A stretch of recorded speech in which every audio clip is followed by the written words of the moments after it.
দাওয়াত দিচ্ছি আগামী 20 প্রথমত 6 ফেব্রুয়ারি আমাদের আগ্রাবাদ হাজীপাড়া রহমানিয়া দরবার শরীফে প্রত্যেক মাসের নেই এই মাসও যে মাসিক মাহফিল, সেই মাহফিলটা অনেক সুন্দর করে আমরা করি।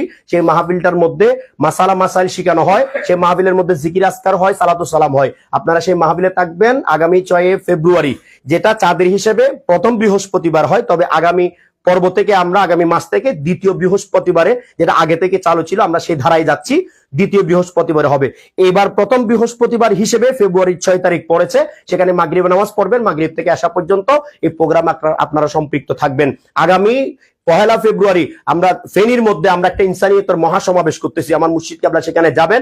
ইনসানিয়তের সমাজ করার, রাষ্ট্র করার, অর্থাৎ জঙ্গি মুক্ত রাখার জন্য, ইমান ইসলামের দুশ্মন থেকে সমাজ রাষ্ট্র বিশ্বকে উদ্ধারের জন্য, সব মানুষের মুক্তির সমাজ রাষ্ট্র বিশ্ব ঘটানোর জন্য তিনি ডাক দিয়েছেন। ইনসানিয়তের মহাসমাবেশে আমরা সকলে সম্পৃক্ত হব ফেনীর 0 পয়েন্টে সকাল 10টায়। এবং আগামী 2 তারিখ বোয়ালখালীর মুন্সিপাড়া মুর্শিদ কেবলা যাবেন, প্রোগ্রাম করবেন, আপনারা সবাই থাকবেন।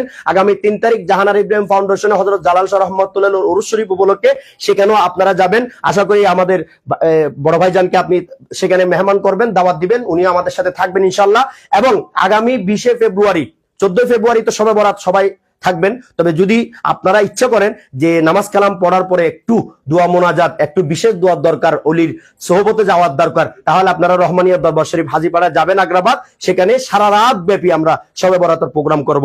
এবং 20 ফেব্রুয়ারি আমাদের প্রাণের দাদাজান কেবলা, ওনারই আব্বাজান প্রাণের দাদাজান কেবলা শাহ গোলাম রহমান ইসমতি রহমতুল্লাহ 64তম উরুস মুবারক মিরেশ্বরাই মস্তাননগর দরবার শরীফ রহমানিয়া দরবার শরীফে অনুষ্ঠিত হতে যাচ্ছে।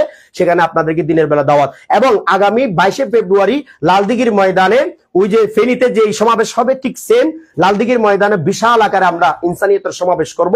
ওই সমাবেশে আপনাদেরকে দাওয়াত দেওয়া হলো, এই দাওয়াতগুলো গ্রহণ করবেন এবং আপনারা আমাদের সাথে সম্পৃক্ত থাকবেন। আল্লাহ সবাইকে কবুল করুক, আমিন।